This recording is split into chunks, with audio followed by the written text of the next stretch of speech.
Hello, I'm Prof. Andreas Engelbrecht. I'm the Head of Emergency Medicine at Steve Biko Academic Hospital. I'm also with the University of Pretoria and I'm also with FPD.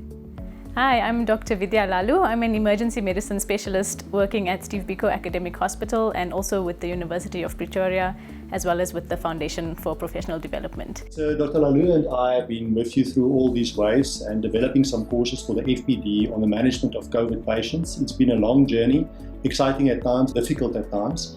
And I think, we can just think back a little bit about how things have developed and how we have sort of developed some of the courses, maybe starting off with that course on the respiratory support of the COVID-19 patient. Yeah, that was a steep learning curve for us all when we started sort of becoming familiar with COVID and how to deal with the aerosols that it generates. And we really came to understand that COVID is primarily a respiratory disease. Sure, there are complications, cardiac, neurological, otherwise, but the primary focus is really the respiratory tract. And that first course that we did, the respiratory support for COVID-19, that course really honed in on the skills of oxygen therapy. It had a nice progression, a stepwise approach of starting off with nasal cannula, adding on double oxygen, moving up to non-rebreather oxygen, using the rotisserie method for oxygenating awake patients. And then when the patients didn't respond to that, we stepped them up to non-invasive forms of ventilation like high-flow nasal cannula, non-invasive ventilations.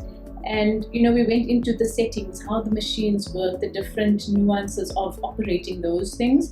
And then of course we went into intubation of the COVID patient with the many nuances, the extra steps, the negative pressure rooms, and then how to set the ventilator based on our patient's clinical scenario. Yeah, intubation and ventilation always being sort of a last resort in COVID-19, and actually something we try to avoid. And then as time went on, the evidence started coming out, all the evidence about the vaccines, and that was part of the updates we did, the wonderful technology that was developed in terms of the excellent vaccines that we have now.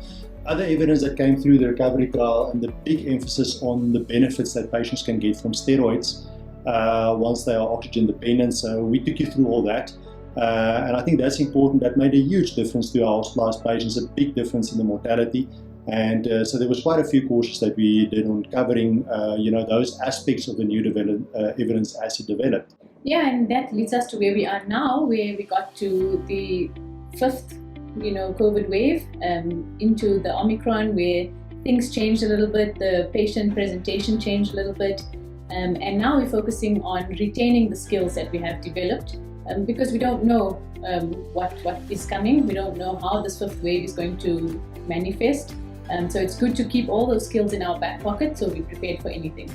Here we are, we've lived through 4 waves of COVID-19 and we are engaging in what might be a 5th wave at this point in time, and I think it's very important that we should still be retaining our skills, and there's a lot of skills associated with the management of COVID patients. There's a little bit of hope that we experienced with this last wave, the Omicron wave, where many of our patients were not as ill as they were before, but we still found that many patients came through that were very, very ill, that had bilateral COVID pneumonias, and that's really what this course is going to be about. We have to make sure that those of us who practice in emergency departments, who practice in hospitals, retain the important skills that they've developed during the first few waves, and that we can carry on developing our expertise in managing these patients. COVID is very much about oxygen therapy and about respiratory disease and about respiratory support.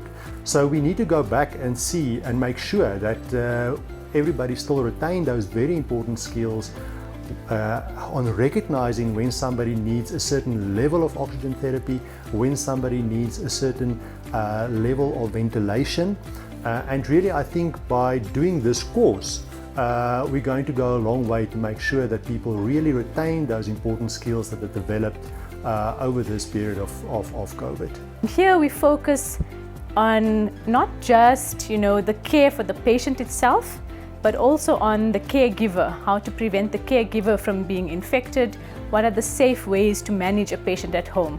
This includes symptomatic treatment. This includes, the support structures you can offer the patient, filling the patient's prescriptions, how to ventilate the home so that the caregiver itself doesn't get infected.